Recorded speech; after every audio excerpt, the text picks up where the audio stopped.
اللہ کے نام سے شروع جو نہایت مہربان رحم والا ہے، اور بے حد درود و سلام ہمارے پیارے نبی حضرت محمد صلی اللہ علیہ وآلہ وسلم پر، ان کی آل پاک پر اور تمام اصحاب پر۔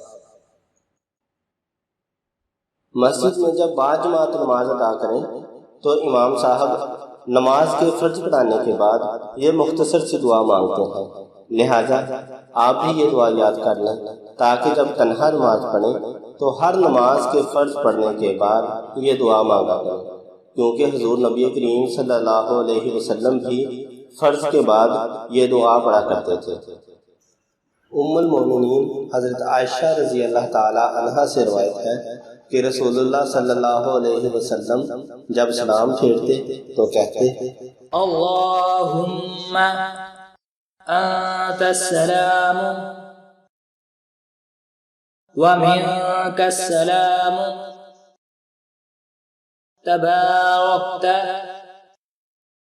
یا ذا الجلال والإکرام۔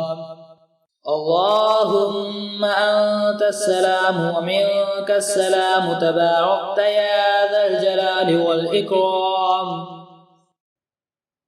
اے اللہ، تو سلامت رہنے والا ہے اور تجھ سے ہی سلامتی مل سکتی ہے، تو بابرکت ہے، اے بزرگی اور عظمت والی۔ اللہ تعالیٰ سے دعا ہے کہ وہ ہمیں اسلام سیکھنے، سکھانے اور سمجھنے کی توفیق عطا فرمائے اور سیدھے راستے پر چلائے، آمین۔